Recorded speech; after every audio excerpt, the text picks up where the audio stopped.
कि जरा पूरे विश्व पटल की तरफ देखते हैं, भारत के युवा मन को देखते हैं, तो ऐसा लगता है कि आज भारत सच्चे अर्थ में एक अवसरों की भूमि है।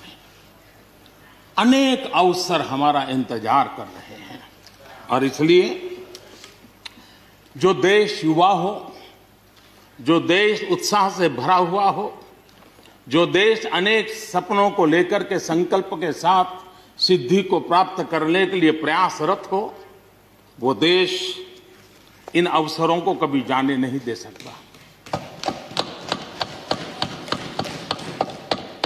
हम सब के लिए ये भी एक अवसर है कि हम आजादी के 75 वर्ष में प्रवेश कर रहे हैं। ये अपने आप में एक प्रेरक अवसर है। हम जहां भी हो, जिस रूप में हो, मां भारती के संतान के रूप में इस आजादी के 75वें पर्व को हमने प्रेरणा का पर्व बनाना चाहिए। देश को आने वाले वर्षों के लिए तैयार करने के लिए कुछ न कुछ कर गुजरने का होना चाहिए और 2047 में देश जब आजादी की शताब्दी मनाए तब हम देश को कहां तक ले जाएंगे, इन सपनों को बार बार हमने लेते रहना चाहिए।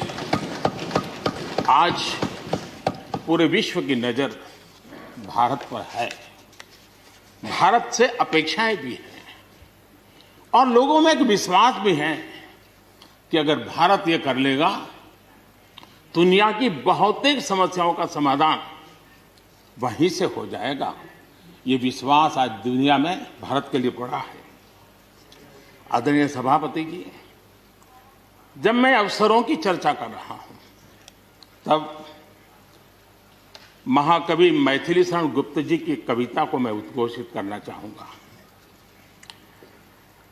गुप्त जी ने कहा था, अवसर तेरे लिए खड़ा है, अवसर तेरे लिए खड़ा है, फिर भी तू चुपचाप पड़ा है। अवसर तेरे लिए खड़ा है, फिर भी तू चुपचाप पड़ा है। तेरा कर्म क्षेत्र बड़ा है, तेरा कर्म क्षेत्र बड़ा है, पल पल है अनमोल, पल पल है अनमोल। अरे भारत उठ, अरे भारत उठ, आंखें खोल। ये मैथिली शरण गुप्त जी ने कहा था।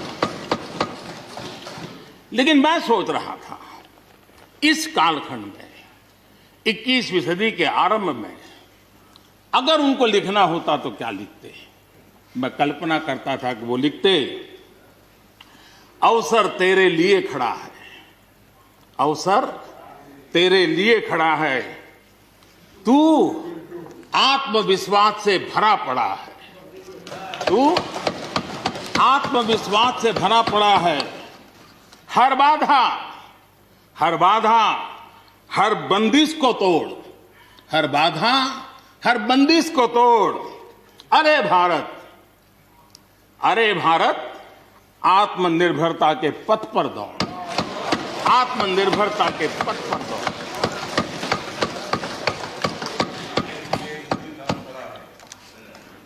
आदरणीय सभापति जी, कोरोना के दौरान किस प्रकार की वैश्विक परिस्थितियां बनी, कोई किसी की मदद कर सके ये असंभव हो गया। एक देश दूसरे देश को मदद न कर सके, एक राज्य दूसरे राज्य को मदद न कर सके, यहां तक कि परिवार का एक सदस्य दूसरे परिवार की सदस्य की मदद न कर सके, वैसा माहौल कोरोना के कारण पैदा हुआ। भारत के लिए तो दुनिया ने बहुत आशंकाएं जताई थी, विश्व बहुत चिंतित था कि अगर कोरोना की इस महामारी में अगर भारत अपने आप को संभाल नहीं पाया तो न सिर्फ भारत लेकिन पूरी मानव जात के लिए कितना बड़ा संकट आ जाएगा, ये आशंका सबने जताई। करोड़ों लोग फंस जाएंगे, लाखों लोग मर जाएंगे। हमारे यहां भी डराने के लिए भरपूर बातें भी हुई। अरे ये क्यों हुआ, ये मेरा सवाल नहीं है, क्योंकि एक अननोन एनिमी क्या कर सकता है किसी को अंदाज नहीं था। हर एक ने अपने अपने तरीके से आकलन किया था। लेकिन भारत ने अपने देश के नागरिकों की रक्षा करने के लिए एक अननोन एनिमी से, और जिसकी कोई पूर्व परंपरा नहीं थी कि ऐसी चीज को ऐसे डील किया जा सकता है, इसके लिए ये प्रोटोकॉल हो सकता, कुछ पता नहीं था। एक नए तरीके से, नए सोच के साथ हर किसी को चलना था। हो सकता है कुछ विद्वान सामर्थ्यवान लोग, उनको कुछ और विचार हो सकता है, लेकिन था ये कि एक अननोन एनिमी था और हमें रास्ते भी खोजने थे, रास्ते बनाने भी थे और लोगों को बचाना भी था। उस समय जो भी ईश्वर ने बुद्धि, शक्ति, सामर्थ्य दिया, इस देश ने उसको करते हुए देश को बचाने में भरसक काम किया है। और आज दुनिया इस बात का गर्व कर रही है कि इस वाकई भारत ने दुनिया की मानव जात की रक्षा करने में बहुत बड़ी अहम भूमिका निभाई। ये लड़ाई जीतने का यश किसी सरकार को नहीं जाता है, न किसी व्यक्ति को जाता है, लेकिन हिंदुस्तान को तो जाता है। गर्व करने में क्या जाता है? विश्व के सामने आत्मविश्वास के साथ बोलने में क्या जाता है? इस देश ने किया है। गरीब से गरीब व्यक्ति ने इस बात को किया है। उन समय सोशल मीडिया में देखा होगा, फुटपाथ पर एक छोटी झोपड़ी लगा करके बैठी हुई एक बूढ़ी मां, वो भी घर के बाप की झोपड़ी के बाहर दिया जला करके भारत के शुभ के लिए कामना करते। हम उसकी मजाक उड़ा रहे हैं, उस भावनाओं का मखौल उड़ा रहे हैं। समय है, जिसने कभी स्कूल का दरवाजा नहीं देखा था, उसके मन में भी देश के लिए जो भी दिया जला करके भी देश की सेवा कर सकता हूं तो करूं, इस भाव से किया था। और उसने देश में एक सामूहिक शक्ति का जागरण किया था, अपनी शक्ति का, सामर्थ्य का परिचय करवाया था। लेकिन उसकी भी मजाक उड़ाने में मजा आ रहा है। विरोध करने के लिए कितने मुद्दे हैं जी, और करना भी चाहिए, लेकिन ऐसी बातों में न उलझे जो देश के मनोबल को तोड़ते हैं, जो देश के सामर्थ्य को नीचा आंकते हैं। इससे कभी लाभ नहीं होता है। हमारे कोरोना वॉरियर्स, हमारे फ्रंटलाइन वर्कर्स, आप कल्पना कर सकते हैं जी, जब चारों तरफ भाई कहीं किसी से कोरोना आ जाएगा तो ऐसे समय ड्यूटी करना, अपनी जिम्मेवारियों को निभाना, ये छोटी चीजें नहीं है। इसका गर्व करना चाहिए, उनका आदर करना चाहिए। और इन सब के प्रयासों का परिणाम है कि देश ने आज ये करके दिखाया। हम जरा भूतकाल की तरफ देखें, ये आलोचना के लिए नहीं है, उन स्थितियों को हमने जिया है। कभी चेचक की बात होती थी, कितना भय फैल जाता था, पोलियो कितना डरावना लगता था, उसकी वैक्सीन पाने के लिए क्या क्या मेहनत करनी पड़ती थी, कितनी तकलीफें उठानी पड़ती थी। मिलेगा, कब मिलेगा, कितना मिलेगा, कैसे मिलेगा, कैसे लगाएंगे, एक दिन हमने बिताए हैं। ऐसी स्थिति में उन दिनों को अगर याद करें तो पता चलेगा कि आज जिनको थर्ड वर्ल्ड कंट्रीज में गिना जाता है, वो देश मानव जात के कल्याण के लिए वैक्सीन लेकर के आ जाए।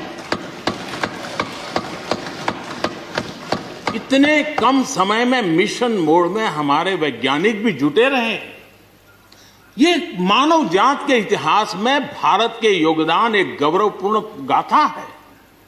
इसका हम गौरव करें और उसी में से एक नए आत्मविश्वास की प्रेरणा भी जगती है। हमने उस नए आत्मविश्वास की प्रेरणा को जगाने के ऐसे प्रयासों को आज देश गर्व कर सकता है कि दुनिया का सबसे बड़ा टीकाकरण अभियान इसी मेरे देश में चल रहा है। विश्व में तेज गति से टीकाकरण आज कहीं हो रहा है तो इसी हम सब की मां भारती के गोद में हो रहा है। और भारत का ये सामर्थ्य कहां नहीं पहुंचा है। आज कोरोना ने भारत को दुनिया के साथ रिश्तों में एक नई ताकत दी है। जब शुरुआत में कौन सी दवाई काम करेगी, वैक्सीन नहीं थी, तो सारा विश्व का ध्यान भारत की दवाइयों पर गया। विश्व में फार्मेसी के हब के रूप में भारत उभर करके आया। 150 देशों में दवाई पहुंचाने का काम उस संकट काल में भी इस देश ने किया है। मानव जात की रक्षा के लिए हम पीछे नहीं। इतना ही नहीं, इन समय वैक्सीन के संबंध में भी विश्व बड़े गर्व के साथ कहता है कि हमारे पास भारत की वैक्सीन आ गई है। हमारे पास भारत की वैक्सीन आ गई है। हम सबको मालूम है कि दुनिया के बड़े बड़े अस्पताल में भी बड़े बड़े लोग भी जब ऑपरेशन कराने जाते हैं, कोई बड़े मेजर ऑपरेशन के लिए, और ऑपरेशन थिएटर में जाने के बाद प्रक्रिया शुरू होने के पहले उसकी आंखें ढूंढती हैं कि कोई हिंदुस्तानी डॉक्टर है कि नहीं है। और जैसे ही एकाध टीम के अंदर एकाध भी हिंदुस्तानी डॉक्टर दिखता है ना, उसका विश्वास हो जाता है अब ऑपरेशन। ये देश ने कमाया है, इसका हमें गर्व होना चाहिए। और इसलिए इसी गर्व को लेकर के हम आगे बढ़ रहे हैं। इस कोरोना में जैसे वैश्विक संबंधों में भारत ने अपनी एक विशिष्ट पहचान बनाई है, अपना स्थान बनाया है, वैसे ही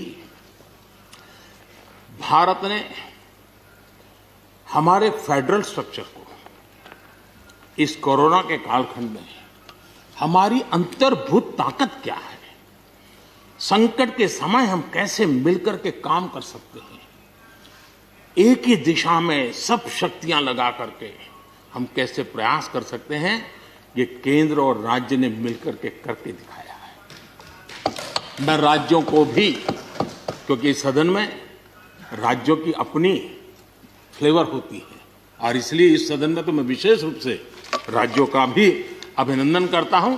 और कोऑपरेटिव फेडरलिज्म को ताकत देने का काम, इस कोरोना के संकट को अवसर में पलटने का काम हमारे सभी ने किया है। इसलिए सब कोई अभिनंदन के अधिकारी हैं। यहां पर लोकतंत्र को लेकर के काफी उपदेश दिए गए, बहुत कुछ कहा गया।